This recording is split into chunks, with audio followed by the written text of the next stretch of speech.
Hello Sacher, votre chroniqueur. Alors aujourd'hui samedi, naturellement, je vous parle d'un film franc-maçon. Plus précisément, un film coréen disponible actuellement sur Netflix. Ce film a pour titre Mantis. C'est un film d'action assez particulier car il ne se prend pas du tout au sérieux. Alors il y a un petit côté décalé qui peut laisser perplexe, mais il reste tout de même une curiosité. Naturellement, je vais revenir dessus au cours de cette vidéo. Mais avant cela, n'oubliez pas, si vous n'êtes pas abonné, pensez à le faire, pensez à la petite cloche pour les notifs, et surtout pensez à consulter les différentes playlists qui sont disponibles sur ma chaîne. Let's go!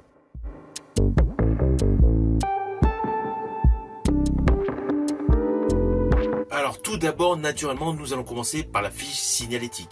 Ce film a pour titre Mantis. C'est un film issu de la Corée du Sud. Il est réalisé par Lee Tae-sung. Il appartient au registre du thriller noir, mais avec pas mal de scènes d'action. Et il dure approximativement 2 heures. Avec l'histoire suivante.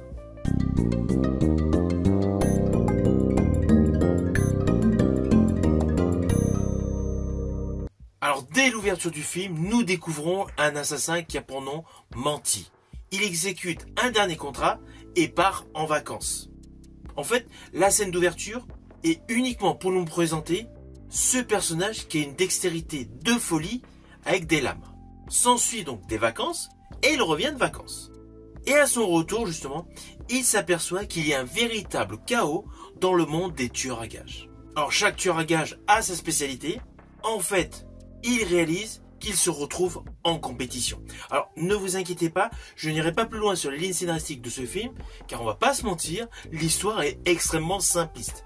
Vous vous doutez, il va y avoir des alliances, des oppositions et des pseudo-twists. Sur le plan scénaristique, il n'y a pas grand chose. Ceci dit, si vous avez aimé jadis en 2023 Kill Boksoon, qui était disponible sur Netflix, sachez que ce film Mantis appartient au même univers et reprend justement la mythologie des tueurs à gages qui était présentée dans ce film de 2023. De ce fait, il y a une cohésion si vous connaissez l'autre film. Mais si vous ne l'avez pas vu l'autre film, vous pouvez suivre tranquillement celui-ci, il est indépendant.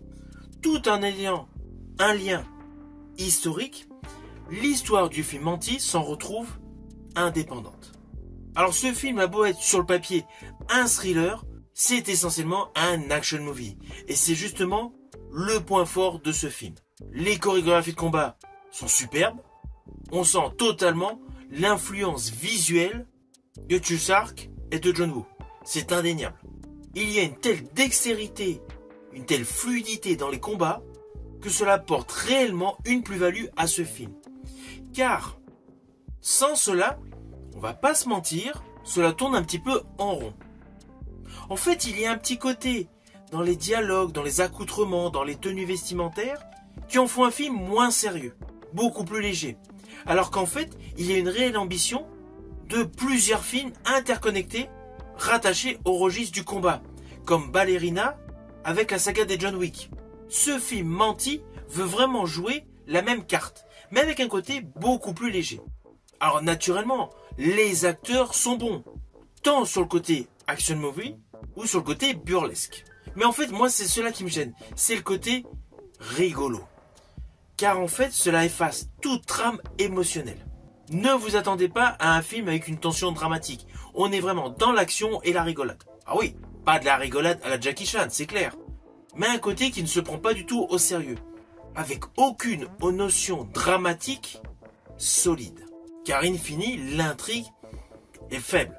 Les pseudo-twists sont prévisibles et il y a un manque total de traitement des personnages secondaires. En fait, selon moi, c'est un film uniquement à voir pour les séquences de combat et les chorégraphies. Je ne veux aucunement vous gâcher le plaisir pour que vous découvrez ce film, mais perso, c'est la seule chose qui tient la route selon moi, les chorégraphies de combat. Et surtout avec les cadrages qui sont étonnants. Et d'ailleurs, dès la scène d'ouverture, le combat sur une étendue brumeuse avec un côté nocturne est purement réussi. Par contre, parallèlement, je pense à la séquence où le héros donc rentre de vacances avec son costume, enfin sa tenue, où ses amis donc le taquinent. Là, il y a un côté très burlesque, très coloré avec moins d'efforts sur le cadrage. Je tiens quand même à vous préciser que de ce fait, ce film est inégal. On a l'impression en fait qu'il y a eu deux réalisateurs. Un réalisateur pour la partie chorégraphie de combat, très belle scène d'action, et un autre réalisateur pour tout le reste. Du coup, cela fait un film confus sur le plan de l'esthétique. Car l'histoire n'est pas confuse.